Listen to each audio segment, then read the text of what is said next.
পরিকল্পনা অত্যন্ত গুরুত্বপূর্ণ, এটা আমাদের জীবনে অত্যন্ত আবশ্যক, এটা আমাদের জীবনে। কিন্তু এই পরিকল্পনা ঠিক কতটা হওয়া উচিত, অর্থাৎ এই পরিকল্পনার সম্পর্কে কতটা চিন্তা করা উচিত, কতটা ভবিষ্যতের বিষয়ে চিন্তা করা উচিত।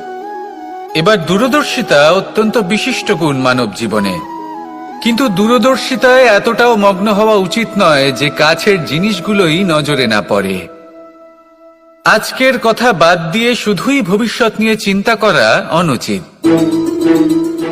এবার দেখুন, পরিকল্পনা করুন, কিন্তু তার থেকে বেশি উপভোগ করুন।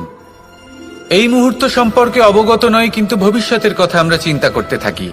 আমি এটা অনুভব করতে চাই, ওইটা অনুভব করতে চাই, ওই আনন্দ প্রাপ্ত করতে চাই। এটা অনুচিত।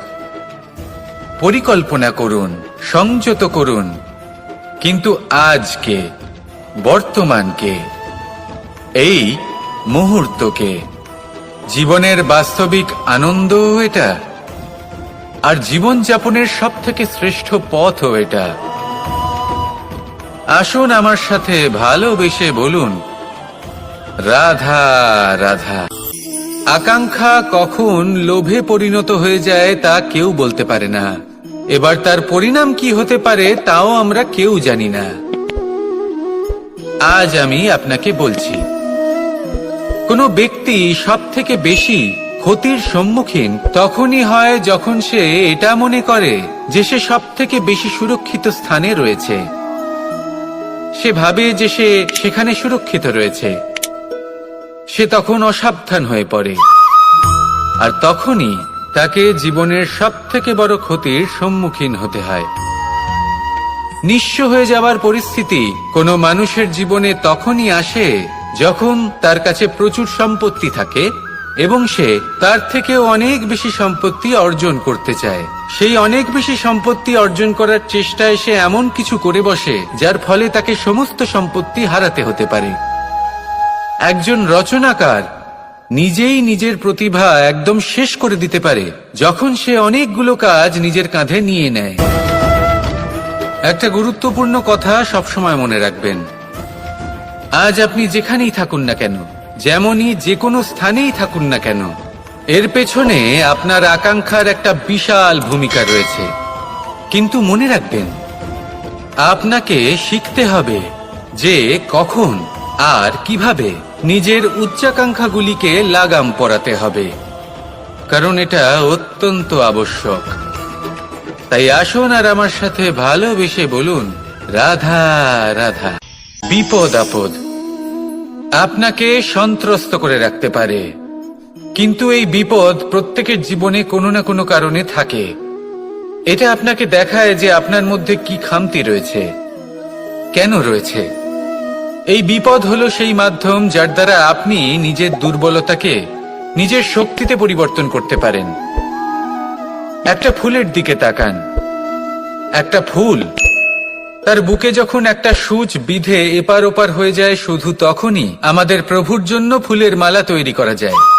সেই জন্য কখনোই বিপদকে ভয় পাবেন না, তার থেকে দূরে পালাবেন না, একে স্বাগত জানান। বোঝার চেষ্টা করুন এই বিপদ কেন আছে। যদি বিপদকে বুঝতে পারেন তবেই জীবনকে বুঝতে পারবেন। যদি জীবনকে বুঝতে পারেন তবে এই বিপদকে সম্পদে পরিণত করতে পারবেন। আসুন আর আমার সাথে ভালোবেসে বলুন, রাধা রাধা। সৌন্দর্য। মানুষ নিজের সৌন্দর্যের বিষয়ে কতটা ভাবে, চায় যে সে শ্রীরামকে জিজ্ঞেস করুন। ওনার জন্য সৌন্দর্যের পরিভাষা হলো হনুমান। ভাঙা হানু, ফুলে যাওয়া মুখ, দেখতে গেলে উনি বানর, লম্বা লেজ, এত নিরীহ যে ওনাকে অমূল্য মালা দিলে সেটা ছিঁড়ে তার ভেতরে শ্রীরামকে খুঁজছিলেন। কিন্তু ওনার ভাবনা কত সুন্দর। উনি এটা বিশ্বাস করেন যে সংসারের যতই মূল্যবান জিনিস দিয়ে এই মালা তৈরি করা হোক না কেন, যদি এর মধ্যে শ্রীরাম না থাকেন তাহলে এর মধ্যে কোনো অর্থ নেই। সৌন্দর্য রূপে নয়, ভাবনায় নিহিত থাকে। যদি আপনি সৌন্দর্য প্রাপ্ত করতে চান তাহলে তা কর্মে নিয়ে আসুন, ভাবনায় এবং বিচারে নিয়ে আসুন। এই সৌন্দর্য আপনার সাথেই থাকবে, যদি আপনি সৌন্দর্যকে রূপের মধ্যে খোঁজেন তাহলে কিছুক্ষণের জন্য পাবেন, সেই সৌন্দর্য সময়ের সাথে হারিয়ে যাবে। সৌন্দর্য যদি পেতে চান, খুঁজতেই চান, তাহলে হৃদয় খুঁজুন, কর্মে খুঁজুন। মন প্রসন্ন হয়ে বলবে রাধা রাধা। আমরা সকলেই কামনা করি, আমরা সবাই সেটা প্রাপ্ত করতে চাই যা আজ পর্যন্ত কেউ প্রাপ্ত করেনি, সেটা পেতে চাই যা আজ পর্যন্ত কেউ পেতে পারেনি, সেটাই কাছে রাখতে চাই যা আজ পর্যন্ত কখনো আমরা পাইনি। এবার সেটা কিভাবে করা যেতে পারে? যদি আপনি সেটা প্রাপ্ত করতে চান যা আজ পর্যন্ত আপনি কখনো পাননি, তাহলে আপনাকে সেটা করে দেখাতে হবে যা আজ পর্যন্ত আপনি কখনো করেননি। সেই চেষ্টা করতে হবে যা আজ পর্যন্ত কখনো করেননি, সেই পরিশ্রম করতে হবে যা আজ পর্যন্ত কখনো করেননি। তবেই আপনি সেটা পাবেন যা আজ পর্যন্ত কখনো পাননি। কারণ যেমন বীজ বপন করবেন তেমনই অঙ্কুর আপনি লাভ করবেন। আসুন আর আমার সাথে ভালোবেসে বলুন রাধা রাধা। মানুষের মানসিকতা এমন হয় যে সে যতটা করে আশা করে যে তার থেকে অনেক বেশি তার বদলে সে পাবে। দেখুন, সবকিছুই আপনার ভাবনা চিন্তার উপর নির্ভর করছে। আপনি যদি ফলের বিষয়ে ভেবে কর্ম করতে থাকেন তাহলে সেটা অনুচিত। জীবনের আসল আনন্দ হলো নিজের কর্ম করতে থাকা, ফলের চিন্তা করা উচিত নয়। যদি আপনি এরকম ভাবেন যে আমি এতটা করছি, আমার এতটা পাওয়া উচিত, সেই ভাবনা অনুচিত। যদি আপনি সেবার মানসিকতা নিয়ে কর্ম করতে থাকেন, কর্মচক্রে প্রবাহিত হন, যদি আপনি এমন ভাবনা রাখেন যে আমি এতটা পাচ্ছি তাই এর থেকে অনেক বেশি আমি কর্ম করব, তাহলে নিশ্চিত রূপে আপনি যতটা করছেন তার থেকে অনেক বেশি আপনি পাবেন, আপনার আশার থেকে অনেক বেশি আপনি পাবেন।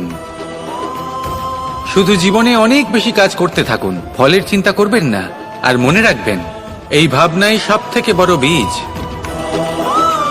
কর্মের উপর বিশ্বাস রাখুন, জীবনে যা যা আপনি চান সবই সুখময় হবে। আসুন আর আমার সাথে ভালোবেসে বলুন রাধা রাধা। মানুষ ছোট হোক বা বড়, রাজা হোক বা দরিদ্র, সমস্ত মানুষের মধ্যে একটা সামঞ্জস্য থাকে ছিল, তখন সেটা সে মানতে রাজিই থাকে না। সব মানুষ এটা শুনতে পছন্দ করে যে সে যেটা করেছে সেটাই সর্বোত্তম। এবার আমি আপনাকে একটা কথা বলি, এ হলো নিন্দা, এ হলো প্রশংসা, আর এই হলো সত্য, যা সবার থেকে উচ্চস্থানীয়। সেই জন্য মানুষ আয়না দেখে। আয়না তাকে তার সৌন্দর্য দেখায় না, তাকে দেখায় যা সত্য, যাতে মানুষ আরো সুন্দর হওয়ার চেষ্টা করতে থাকে। তাই আয়না অত্যন্ত গুরুত্বপূর্ণ সত্যকে জানার জন্য। জীবনে নিন্দুকের মাহাত্ম্য প্রশংসকের মাহাত্ম্যের থেকে অনেক বেশি। কেন? কারণ তারা আপনাকে আপনার খামতি দেখায়, আপনার ভুলগুলো বুঝিয়ে দেয়, আপনাকে একটা সুযোগ দেয় নিজেকে শুধরে নিতে, নিজেকে আরো শ্রেষ্ঠ করে তুলতে, যা প্রশংসক করতে পারে না। তাই জীবনে যদি কখনো নিন্দা করা হয় তাকে ভালোবেসে গ্রহণ করুন, ধন্যাত্মক রূপে গ্রহণ করুন। যদি নিজেকে কোনো শিক্ষা দেওয়া সম্ভব হয় তাহলে অবশ্যই দিন। দেখবেন মন প্রসন্ন হয়ে বলবে রাধা রাধা। মানুষ কতটা বিচিত্র হতে পারে। সব সময় স্বপ্ন দেখতে থাকে যে কাল আমি এটা করব, আবার আজ নতুন কাল দেখতে পাই, তার জন্য অপেক্ষা করি, যখন সেটা সামনে আসে বর্তমানে পরিণত হয়। এই কাল সব সময় একটা মিথ্যে সান্ত্বনা দেয় যে সে আসছে, কিন্তু সে কখনোই আসে না। যেটা আপনার হাতে রয়েছে তা হলো আজ, বর্তমান। তাই যা করার আছে, যা সম্পন্ন করতে চান, যা শুরু করতে চান, আজ করুন, বর্তমানে করুন। কারণ আজ আপনি যা করবেন সেটাই আপনার ভবিষ্যৎ নির্ধারিত করবে। ভবিষ্যতের বিষয় ভাবতে থাকলে ভবিষ্যৎ সুন্দর হবে না। আজ কর্ম করতে হবে। তাই আজ বর্তমানে জীবন যাপন করুন, কর্ম করুন, আর আমার সাথে ভালোবেসে বলুন রাধা রাধা। ধন মানুষের জীবনের সব থেকে বড় প্রয়োজনীয়তা, সেই অস্ত্র যার দ্বারা মানুষের জীবনের অনেক সংকট দূর করে দেয়া যেতে পারে, সেই মাধ্যম যার দ্বারা সংসারের সমস্ত জাগতিক সুখ স্বাচ্ছন্দ্য লাভ করা যেতে পারে। কিন্তু ধনের দ্বারা আমরা সবকিছু লাভ করতে পারি না। জাগতিক স্বাচ্ছন্দ্য আমরা লাভ করতে পারি, কিন্তু সুখ লাভ করতে পারবো না। সুখের উপকরণ আমরা লাভ করতে পারি, কিন্তু সুখের অনুভূতি লাভ করতে পারবো না। আনন্দ, সন্তোষ, প্রসন্নতা এগুলো ধন দ্বারা লাভ করা যায় না। কিন্তু হ্যাঁ, আনন্দ, সন্তোষ আর প্রসন্নতার সাথে যদি কোনো কাজ করেন তাহলে অবশ্যই ধন লাভ করবেন। তাহলে আসুন আর এই প্রসন্নতার সাথে বলুন, রাধা রাধা। মানুষের জীবনে সবসময় কিছু না কিছু ঘটে চলেছে। কখনো ভালো কিছু ঘটে, আবার কখনো দুর্ঘটনা ঘটে। এবার যখনই কোনো দুর্ঘটনা ঘটে, মানুষ ঈশ্বরের কাছে প্রার্থনা করে যে হে ঈশ্বর, আমাকে রক্ষা করুন, এই বিপদ থেকে আমাকে উদ্ধার করুন। বা সে সেই শুধু একটাই উদ্দেশ্য নিয়ে আসে, আপনাকে আরো যোগ্য করে তোলার জন্য। যদি আপনাদের একটা উদাহরণ দিই, বর্ষার ঋতুতে যখন প্রচন্ড মাত্রায় বৃষ্টি পড়ে, ছাদ থেকে জল পড়তে থাকে, তখন আপনি নিশ্চিত করে নেন, স্থির করে নেন যে এবার আমি এই ছাদকে নতুন করে বানিয়ে তুলব, আরো শক্তিশালী বানিয়ে তুলব, আরো দৃঢ় বানাবো। আপনার জীবনে যখন কোনো অসুখ করে, তারপর আপনি জীবনে আরো সাবধানী হয়ে যান, আরো সতর্ক হয়ে যান, স্থির করে নেন যে এটা যেন দ্বিতীয়বার না হয়, ঠিক কিনা? এই বিপদ, এই দুর্ঘটনা, এই সংকট, এগুলো জীবনে আসবে আপনাকে আরো শ্রেষ্ঠ করে তোলার জন্য। এবার এটা আপনার ওপর। আপনি একে ভাগ্যের পরিহাস বলে মনে করবেন, নাকি ঈশ্বরের সংকেত মনে করবেন, যিনি আপনাকে আরো শ্রেষ্ঠ করে তুলতে চান? সিদ্ধান্ত আপনারই। আসুন আর আমার সাথে ভালোবেসে বলুন, রাধা রাধা। সংসারে দুই ধরনের পথ হয়, উচিত পথ আর অনুচিত পথ। একটা শুভর দিকে নিয়ে যায় আর একটা অশুভর দিকে নিয়ে যায়। অনেক সময় অজ্ঞানতাবশত জীবনে আমরা সেই পথ নির্বাচন। আর আরেক ধরনের উত্তাপ হয় যা দিয়ে ভোজন রান্না করা হয়, সুস্বাদু নানান ধরনের ভোজন। এবার অত্যন্ত গুরুত্বপূর্ণ হলো যে ব্যক্তি সেই ভোজন বানাচ্ছেন তার মানসিক পরিস্থিতি এবং সেই ব্যক্তি যিনি ভোজন গ্রহণ করছেন তার মানসিক অবস্থা। যখনই আপনি ভোজন বানাচ্ছেন তখন ভালোবাসার সাথে কাজটা করুন, ধন্যাত্মক ভাব নিয়ে, সৎ ভাবনার সাথে। কারণ আপনার এই মানসিক স্থিতি শক্তির আকারে সেই খাদ্যের সাথে মিলে মিশে যায়। আর যখনই আপনি ভোজন গ্রহণ করছেন তখন সদ্ভাবনার সাথে, প্রসন্নতার সাথে গ্রহণ করুন, ধন্যাত্মক ভাব নিয়ে। যদি আপনি প্রসন্নতার সাথে রান্না করেন, প্রসন্নতার সাথে খাদ্য গ্রহণ করেন, তাহলে আপনি প্রসন্নই থাকবেন। আর মন সুপ্রসন্ন হয়েই বলবে, রাধা রাধা। সংসারের বিভিন্ন ক্ষেত্রে আপনি অনেক কিছুই দেখতে পাবেন। যে কোনো খেলা, কোনো নাটক দেখতে পাবেন, কেউ কোনো খেলা খেলছে তা দেখতে পাবেন। আর দর্শকগণ এই দেখে অত্যন্ত আনন্দ লাভ করেন, হাততালি দিতে থাকেন, প্রশংসা করেন। কিন্তু অনেক সময় সেই খেলোয়াড়রা সেই খেলার আনন্দ উপভোগ করতে পারেন না, কারণ ওনারা চাপা পড়ে যান তাদের কামনার চাপে, জয় লাভ করার কামনা, প্রথম স্থান লাভ করার ইচ্ছে, প্রতিযোগিতায় সব থেকে এগিয়ে থাকার ইচ্ছে তাদেরকে এই খেলা উপভোগ করতেই দেয় না।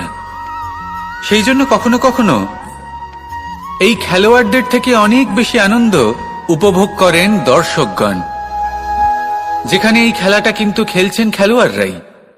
আমি এটা বলছি না যে এই ইচ্ছে, এই আকাঙ্ক্ষা অনুচিত না, কিন্তু তার সাথে সেই খেলা, সেই কর্মের আনন্দ উপভোগ করাও অত্যন্ত গুরুত্বপূর্ণ। তাই সেটা উপভোগ করুন। যে উৎসাহ আপনি উপভোগ করছেন তা যাপন করা অত্যন্ত গুরুত্বপূর্ণ। দেখুন, সত্যি বলতে এটা কিন্তু আপনার অধিকারও বটে। আপনি যে কর্ম করছেন তার ফল তো আপনি অবশ্যই পাবেন। সেটা যখন আপনি পাচ্ছেন তখন আপনার তা উপভোগ করা উচিত। সেটাই করুন। জীবনে সফলতা এবং অসফলতা এরা আসা যাওয়া করতে থাকে। যখন সাফল্য আসবে তখন তা উপভোগ করুন, যখন অসফলতা আসবে তখন তার থেকে শিক্ষা লাভ করুন। সাফল্য আপনার কাছে আবার ফিরে আসবে। আর এই মন, আপনি তো জানেন, এই মন প্রসন্ন হয়ে বলবে, রাধা রাধা। ব্যাম, এই শব্দ আমরা সকলে শুনেছি, আর এটা সারা জীবন আমাদের সাথেই থাকে কোনো না কোনো রূপে। যখন আমরা জন্মগ্রহণ করি, চলতে শিখি, প্রথমে আমরা হামাগুড়ি দিয়ে চলি, পরে চলতে চেষ্টা করি কিন্তু পড়ে যাই। তখন আমাদের বাড়ির গুরুজনেরা আমাদের আটকান না। ওনারা মনে করেন এইভাবেই আমাদের সন্তান চলতে শিখবে, এইভাবেই তার পা আরো মজবুত হবে, যা অত্যন্ত গুরুত্বপূর্ণ। এইবার জীবনকালে যতই আমরা এগোতে থাকি, এই ব্যায়াম বিভিন্ন রূপে আমাদের সাথেই থাকে। কিন্তু আপনি কি জানেন যে এই ব্যায়ামের তাৎপর্য আসলে কি? আপনি কি জানেন এই ব্যায়ামের মর্ম আসলে কি? যখনই আমরা এই ব্যায়াম করি, আমাদের শরীরের মাংসপেশি ক্ষয় হয়। প্রথমে তা ক্ষয় হয়, তারপর আবার তা নির্মিত হয়। আরো শ্রেষ্ঠ, আরো শক্তিশালী মাংসপেশি আমরা লাভ করি। অর্থাৎ এই ব্যায়াম হলো সৃজনের বিজ্ঞান। এই ব্যায়াম আমাদের জন্য অত্যন্ত আবশ্যক। সেই জন্য জীবনে যখনই কোনো কিছু নষ্ট হয়ে যায়, চলে যায়, তখন হতাশ হয়ে পড়বেন না, তাকে পুনর্নির্মাণ করার চেষ্টা করবেন। আর এই শিক্ষা আমরা লাভ করি পাখিদের থেকে। যখনই বর্ষা হয়, ঝড় আসে, যখন পাখির বাসা ভেঙে চুরমার হয়ে যায়, তারা হার মেনে নেয় না। সে আবার অল্প অল্প করে সব খুঁজে একত্রিত করে আবার নিজের বাসা বানিয়ে তোলে, পুনরায় এক জীবনকে জন্ম দেয়, এক নতুন পরিবারকে জন্ম দেয়। তাই মনে রাখবেন, জীবনে এইভাবেই যদি আপনি নির্মাণ করতে চান, সৃজন করতে চান, তাহলে সেই নির্মাণের জন্য ভাঙনের অভিজ্ঞতা থাকা অত্যন্ত আবশ্যক। ভগ্ন বস্তুকেও সম্মান করা অত্যন্ত আবশ্যক। এই আচরণ মনে নিয়ে আসুন, মন প্রসন্ন হয়ে বলবে, রাধা রাধা। মানুষ যখন কোনো শক্তি লাভ করে, তখন সে নিজেকে বলশালী মনে করে। শক্তি লাভ করলেই তার মধ্যে অহংকার থেকে বেশি বলশালী আর কেউ নেই। এই সময়ের জন্যই রাবণ ভক্তি দ্বারা কৈলাস পর্বত তুলে নিয়েছিলেন। আবার সেই সময়ের জন্যই, সেই কারণেই রাবণকে বধ হতে হলো। তার সাথে সাথে রাক্ষস কুলও ধ্বংস হয়েছিল এবং লঙ্কাও ভস্ম হয়ে গেছিল। দেখতে গেলে জন্ম থেকে মৃত্যু পর্যন্ত এই যে সময়, সেটাই হলো জীবন। কিন্তু তার মধ্যেও যা সময় আসে, কোনো কারণেই আসে। সেই সময় আমরা যাপন করে কিছু শিখতে পারি। তাই আজ যে সময় আপনার হাতের কাছে আছে, তাকে মুষ্টিবদ্ধ করে রাখুন, তাকে সামলে রাখুন, তাকে সংযত করে রাখুন, অনুভব করুন, তার থেকে কিছু শিখুন, তাকে কোনোভাবেই ব্যর্থ হতে দেবেন না। আর এটা জেনে রাখুন যে ভবিষ্যতে যা কিছু হতে পারে, যা কিছু হতে চলেছে, সেটা না আপনি জানেন আর না তা আপনার বশে রয়েছে। সেই জন্য আজ অহংকার বা অভিমান করে নিজের ভবিষ্যতের ক্ষতি করবেন না, সেই অনর্থ ঘটাবেন না। এটাই হলো সময়ের অর্থ। আসুন আমার সাথে ভালোবেসে বলুন, রাধা রাধা। কথায় আছে, যখন আপনি যুদ্ধক্ষেত্রে দাঁড়িয়ে, তখন শত্রুকে পিঠ দেখিয়ে পালিয়ে যাওয়া বা পিছু হটে যাওয়া অত্যন্ত অনুচিত যুদ্ধনীতি হয়। কথায় আছে যে শ্রেষ্ঠ যুদ্ধ নীতি হলো সেটাই, যেখানে আপনি অস্ত্র হাতে নিয়ে এগিয়ে যান, সাহসের সাথে যুদ্ধ করে শত্রুকে পরাস্ত করে ফিরে আসেন। আর সেটাই আমি করেছিলাম। তখন মহাভারত রচনা হয়েছিল, কারণ তখন ধর্মরক্ষা করা আবশ্যক ছিল।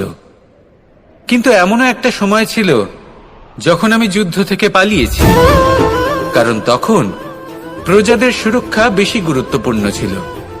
আমার গায়ে যুদ্ধ বিমুখ হবার কলঙ্ক লাগিয়েছিল। কিন্তু ঠিক আছে, আমি সেটাই করেছিলাম যেটা প্রয়োজনীয় ছিল। শ্রীরামও লঙ্কা গিয়ে রাবণকে হত্যা করার পূর্বে 4 মাস ধরে অপেক্ষা করেছিলেন। অপেক্ষায় ছিলেন কবে সেই সেতু সম্পন্ন হবে। তারপরে গিয়ে রাবণকে পরাস্ত করলেন, তাকে বধ করলেন। জীবনে কখনো কখনো থেমে যাওয়া বা পিছু হটে যাওয়া কার্যকর হতে পারে। এটা প্রত্যেক সময়ের উপরে নির্ভর করে। শত্রু যে কেউ হতে পারে, যখন খুশি আক্রমণ করতে পারে। কোনো মানুষ হতে পারে, আবার কোনো দানবও হতে পারে। আমাদের নিজেদের মানসিকতা হতে পারে, কোনো অসুখ হতে পারে, মহামারীও হতে পারে। সেক্ষেত্রে সেটাই করুন যেটা উচিত মনে হয়। দেখুন, প্রত্যেকবার নারায়ণ তো আপনাকে সাহায্য করতে আসবেন না। অনেক সময় মানুষকে নিজেকেই সেই বাধার সম্মুখীন হয়ে তাকে পরাস্ত করতে হয়। আর এমনিতেও কথায় আছে যে প্রত্যেক নরের মধ্যে নারায়ণ আছেন। তাই অন্তরের নারায়ণকে জাগ্রত করুন, আর যা সমস্যা আছে তাকে সমাপ্ত করে ফেলুন, তা সে যতই পিছু হটে করতে হোক না কেন। আসুন আর আমার সাথে ভালোবেসে বলুন, রাধা রাধা। গুরু, যিনি পথ দেখান, আমাদের জীবনে অত্যন্ত গুরুত্বপূর্ণ, অত্যন্ত আবশ্যক। কিন্তু কিছু মানুষ মনে করেন যে গুরুর কোনো প্রয়োজন নেই, কারণ এই সমগ্র জ্ঞান মানুষের অন্তরেই নিহিত রয়েছে। এবার প্রশ্ন এটাই, যদি সমস্ত জ্ঞান মানুষের অন্তরে নিহিত থাকে তাহলে গুরুর কি প্রয়োজন? আর যারা আজ পর্যন্ত গুরুকে মেনে এসেছেন তারা কি অনুচিত করেছেন? এর উত্তর আমি আপনাকে দেব একটা উদাহরণ দ্বারা। একটা কাঠ যা জ্বলনশীল, জ্বলনের ঊর্জা তার অন্তরে নিহিত রয়েছে, কিন্তু তার জ্বলনের জন্য বাইরে থেকে একটা অনুঘটকের প্রয়োজন হয়। এই অনুঘটকই হলেন আপনার গুরু। উত্তাপ যা একটা কাঠকে জ্বালাতে পারে, সেই উত্তাপ হলো গুরুর প্রচেষ্টা। যদি সেই গুরুই না থাকে, তার প্রচেষ্টাই না থাকে, তাহলে সেই সমস্ত জ্ঞান যা মানুষের অন্তরে নিহিত তা ব্যর্থ হয়ে যাবে। যদি আপনার সাথে আপনার গুরু থাকেন, আপনার পথ প্রদর্শন করেন, আপনার অন্তরের জ্ঞানকে বাইরে নিয়ে আসতে পারেন, তাহলে তাকে সম্মান করুন আর আমার সাথে ভালোবেসে বলুন, রাধা রাধা। মানুষ সত্যের সাথে অবগত হবার জন্য ব্যাকুল হয়ে থাকে, চিরকাল চেষ্টা করতে থাকে। জন্ম থেকেই তার মনে এই ইচ্ছে জাগ্রত হয় সত্যিটা কি সেটা জানতে। এবার এই ইচ্ছে এটা পূর্ণ কিভাবে করা যেতে পারে? কারণ মনে হয় যে জ্ঞান অর্জন করলেই এই ইচ্ছে পূর্ণ হতে পারে, তাই কেউ কেউ জ্ঞানের পেছনে ছুটতে থাকেন। কেউ এটা ভাবেন যে এই ইচ্ছে পূর্ণ করা যেতে পারে ধন আর শক্তির দ্বারা, তাই তারা ধন আর শক্তি প্রাপ্ত করতে চান। কেউ আবার ভাবেন যে অন্তরের মন্থন দ্বারা এটা সম্ভব হতে পারে। এবার এটাও সত্যি যে মন্থন করলে অমৃত লাভও সম্ভব হতে পারে, কিন্তু তার জন্য এই মন্থন করার জন্য একটা উচিত দিকে অগ্রসর হওয়া প্রয়োজনীয়। উচিত সংযমের দ্বারা সামনে এগোতে হবে, আর কোনো আশা না করে সামনে এগিয়ে যেতে হবে, তবেই এটা সম্ভব হতে পারে। একটা বাদ্যযন্ত্রের কথা ভেবে দেখা যাক। তার থেকে সুর তখনই নির্গত হয় যখন তার তারগুলি ঠিক করে বাঁধা হয়।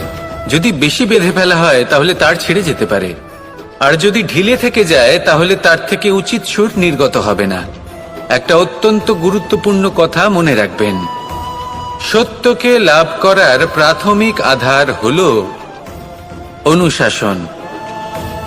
জীবনে এই অনুশাসন আনুন, সত্য আপনা আপনি আপনার কাছে চলে আসবে, আর এই মন প্রসন্ন হয়ে বলবে, রাধা রাধা। অহংকার এ হলো ছোট একটা শব্দ, কিন্তু এর প্রভাব অত্যন্ত বৃহৎ হয়ে থাকে। আর সব থেকে বড় সমস্যা হলো মানুষ আজ অবধি বুঝতেই পারেনি যে এই অহংকারের বাস্তব রূপ কিরকম। কেউ একে গর্বের নাম দেন, কেউ একে আত্মসম্মানের নাম দিয়ে থাকেন, এবং কোথাও একটা এমন সময় চলে আসে যখন সময় এই অহংকারকে ভেঙে খান খান করে দেয়। আর তখন না গর্ব আপনাকে বাঁচাতে পারে, না আপনার আত্মসম্মান। এখন যদি আপনাকে উদাহরণ দিই, তাহলে যেখানে আপনি বসে আছেন সেই ঘরেই ওপরে তাকান, সেই ছাদের দিকে। যদি এই ছাদ অহংকার করতে থাকে যে দেখো আমি তো সব থেকে উঁচু জায়গায় আছি, আমার চেয়ে ওপরে আর কেউ নেই, আমি এই ঘরে থাকা সমস্ত ব্যক্তিকে ছায়া প্রদান করি, যদি এই অহংকার এসে যায় তাহলে কি? একবার ভেবে দেখুন, যদি পরের দিন তার উপর আরো একটা তলা বানিয়ে দেওয়া হয় তাহলে কি? এই ছাদ যার নিজের উঁচু হবার অহংকার ছিল, যে সব থেকে ওপরে ছিল, সে এবার পায়ের তলায় চলে এসছে। এটাই হয়ে থাকে। মনে কখনোই অহংকার পোষণ করবেন না। যদি মনের মধ্যে কিছু রাখতে চান তাহলে প্রেমের ভাব রাখুন, স্নেহ রাখুন। এই অহংকারকে আপনি যা ইচ্ছে নাম দিন, গর্ব হোক, আত্মসম্মান হোক, এর দ্বারা আপনার কোনোভাবেই কোনো লাভ হবে না। তাহলে এই অহংকারকে ত্যাগ করুন আর আমার সাথে ভালোবেসে বলুন রাধা।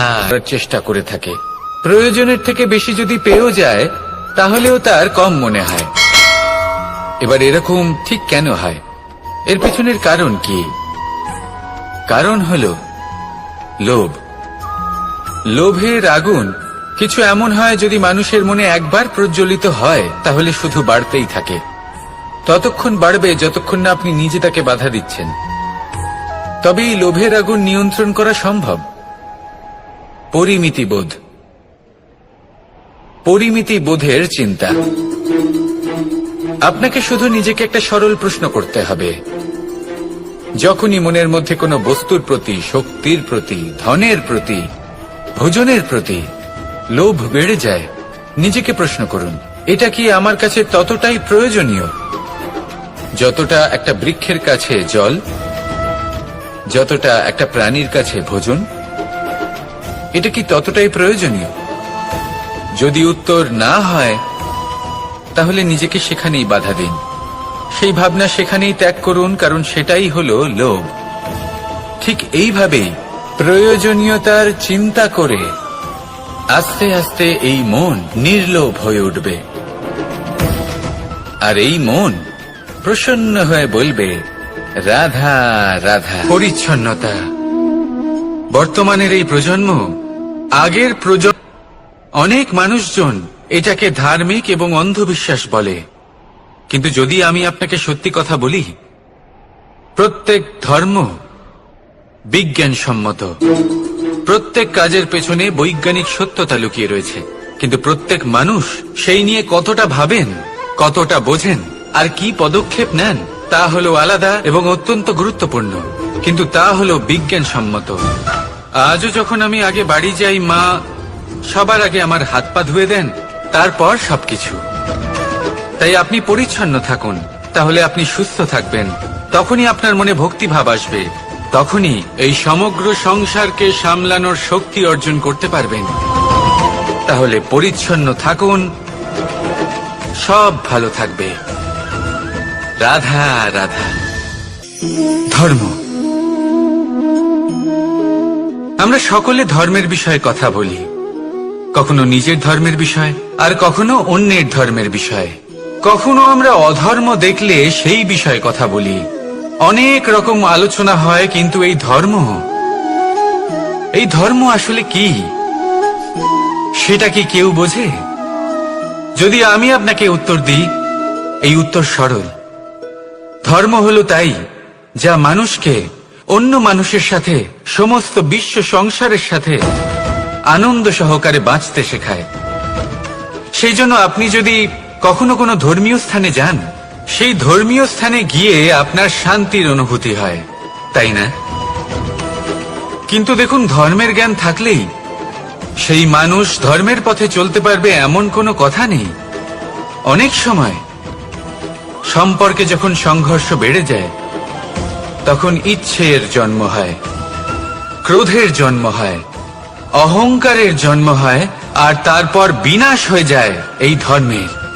সেই জন্য দ্বিতীয় সবথেকে গুরুত্বপূর্ণ গুণ যা আমার সারথীর মধ্যে থাকা উচিত, তা হলো ধর্মবীর হওয়া। এবার দেখতে হবে সেটা এই যে কে হবে সেই ব্যক্তি যিনি এই স্বয়ম্বরে নিজের ধর্মে অটল থাকবেন। কারণ সেই ব্যক্তি এই সংসার থেকে সরে এসে ধর্মের পুনঃস্থাপনের এই মহাকার্যে আমার সারথী হতে পারবেন। তাহলে আসুন আমার সাথে ভালোবেসে বলুন রাধা রাধা। মানুষ কতটা শক্তিশালী হয়, তার কতটা সামর্থ্য রয়েছে, সে কতটা প্রতিভাশালী হয়, এটা হয়তো বলার কোনো দরকারই নেই। আজকের দিনে সবাই জানে যে মানুষ কি না করতে পারে। মানুষ চাইলে সবকিছু করতে পারে। মানুষ যদি চায় মাছের মতো জলে সাঁতার কাটতে পারে। মানুষ যদি চায় হিমালয়ের মাথা নত করতে পারে। চলুন আপনাকে একটা কথা বোঝাই। পৃথিবীতে এমন কোনো বাহন নেই যে তার আরোহীকে আছড়ে ফেলেনি। সেটা উট হোক বা হাতি হোক বা ঘোড়া হোক, চলতে চলতে কখনো নড়বড় করেই বসে। তারপর সেই আরোহী পরে কারোর পায়, তারপর পরে তার নিজের নজরে। কিন্তু ধৈর্যরূপী বাহন কখনো কাউকে ফেলে না, কখনো না। না সেই আরোহী কারোর পায়ে পড়ে, আর না তো নিজের নজরে। কারণ ধৈর্য আপনাকে বিবেক প্রদান করে, বিবেক আপনাকে পরিকল্পনায় সাহায্য করে, আর পরিকল্পনা প্রদান করে আপনাকে শক্তি, আপনার লক্ষ্যের দিকে অগ্রসর হওয়া। বুঝলেন? ধৈর্যকে সঙ্গে রাখুন, নিজেকে আরো ধৈর্যশীল করে তুলুন। এই ধৈর্যের সাহায্যে আরোহণ করে দেখুন কিভাবে এই বাহন আপনাকে আপনার গন্তব্যে পৌঁছে দেবে। রাধা রাধা। ভগবান, প্রত্যেক কঠিন পরিস্থিতিতে এই নামই আছে যা আমাদের উপায় দিয়ে থাকে। ব্যক্তি যান, ভগবানের পুজো করেন, আরাধনা করেন, ব্রত পালন করেন, মন্দিরে যান, পুজো পাঠ করেন, ভগবানকে জাগিয়ে তোলেন। আর তারপর শুরু হয় সমস্ত প্রশ্ন। হে ভগবান, আমার সাথে এরকম কেন হচ্ছে? কেন আমারই জীবনে এত দুঃখ আছে? আমি কিভাবে এর সম্মুখীন হব? আমাকে কেন এত কষ্ট ভোগ করতে হচ্ছে? হে ভগবান, আমি কি করব? আমাকে সাহায্য করুন, কোনো রাস্তা দেখান।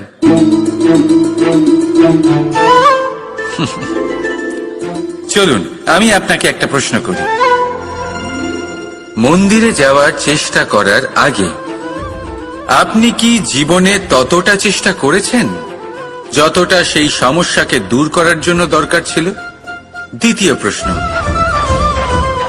ভগবানকে জাগানোর পূর্বে আপনি কি নিজেকে জাগিয়ে তুলেছেন? আপনি কি আলস্য ত্যাগ করেছেন? তৃতীয় প্রশ্ন, ভগবানকে জিজ্ঞাসা করার আগে আপনি কি নিজেকে জিজ্ঞাসা করেছেন যে আমি কেন এত অসফল হচ্ছি? যদি না করে থাকেন তাহলে সবার আগে এটা করুন।